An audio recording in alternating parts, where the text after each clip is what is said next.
ഇസ്ലാമിക ചരിത്രത്തിലെ ഒരു സംഭവം റൂമി ഒരു കഥയായിട്ട് എഴുതിയത് ഇങ്ങനെയാണ്.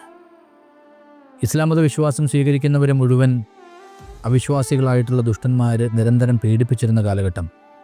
നിരപരാധികളായ വിശ്വാസികളുടെ ജീവൻ രക്ഷിക്കുന്നതിനു വേണ്ടിയിട്ട് യുദ്ധം ചെയ്യാൻ മുന്നിട്ടിറങ്ങിയവരിൽ പ്രധാനി പ്രവാചകനായ മുഹമ്മദ് നബിയുടെ മരുമകൻ കൂടിയായിരുന്ന ഇമാം അലിയാണ്. ഒരിക്കൽ ആയോധന കലകളിൽ തന്നോളം മിടുക്കനായ ഒരു യോദ്ധാവിനെ ഇമാം അലിക്ക് നേരിടേണ്ടി വന്നു. ദീർഘനേരം നീണ്ടുനിന്ന സംഘട്ടനത്തിനൊടുവിൽ തൻ്റെ എതിരാളിയെ പരാജയപ്പെടുത്തിയ ഇമാം അലി അയാളെ വധിക്കുന്നതിന് വേണ്ടിയിട്ട് തൻ്റെ വാൾ ഓങ്ങിയപ്പോൾ പരാജയപ്പെട്ടതിലുള്ള അമർഷം കൊണ്ട് അയാൾ ഇമാം അലിയുടെ മുഖത്ത് തുപ്പി. അയാളെ വധിക്കാൻ ഓങ്ങിയ തൻ്റെ വാൾ തിരിച്ചുറയിലിട്ടിട്ട് അയാളെ ഒന്നും ചെയ്യാതെ ഇമാം അലി തിരിച്ചു നടന്നു. തന്നെ കൊല്ലാതെ വിട്ടതിലുള്ള അത്ഭുതം കൊണ്ട് ആ യോദ്ധാവ് ഇമാം അലിയോട് ചോദിച്ചു, നിങ്ങളെന്നെ പരാജയപ്പെടുത്തിയിട്ടും ഞാൻ നിങ്ങളുടെ മുഖത്ത് തുപ്പിയിട്ടും എന്തേ നിങ്ങളെന്നെ കൊല്ലാതെ വിട്ടത്?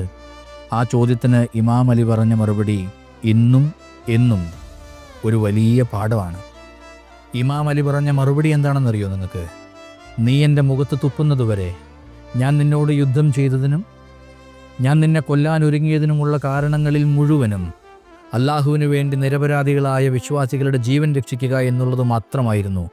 എന്നാൽ നീ എൻ്റെ മുഖത്ത് തുപ്പിയപ്പോൾ നീ എന്നിൽ നിന്നോടുള്ള ദേഷ്യം ജനിപ്പിച്ചിരിക്കുന്നു. ഇനി ഞാൻ നിന്നെ വധിച്ചാൽ അതിൽ പകുതി ഞാൻ നിന്നോട് പകവീട്ടുന്നതായിരിക്കും, ഞാൻ നിന്നോട് ദേഷ്യം തീർക്കുന്നതായിരിക്കും. അത് ശരിയല്ല.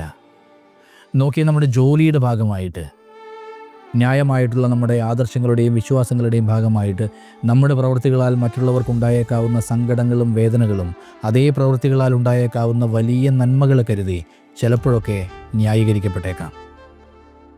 അവർക്കുണ്ടാവുന്ന ആ വേദനകളും വിഷമങ്ങളും അതുണ്ടാവാനുള്ള കാരണങ്ങളുണ്ടല്ലോ, അവയ്ക്കുള്ളിൽ എവിടെയും ഒരല്പം പോലും നമുക്ക് അവരോടുള്ള വ്യക്തിപരമായ വൈരാഗ്യത്തിനോ ദേഷ്യത്തിനോ അസൂയയ്ക്കോ ഈഗോയ്ക്കോ ഇടമില്ലാതിരിക്കുന്നതുവരെ നിങ്ങളൊരു നല്ല മനുഷ്യനാണ്.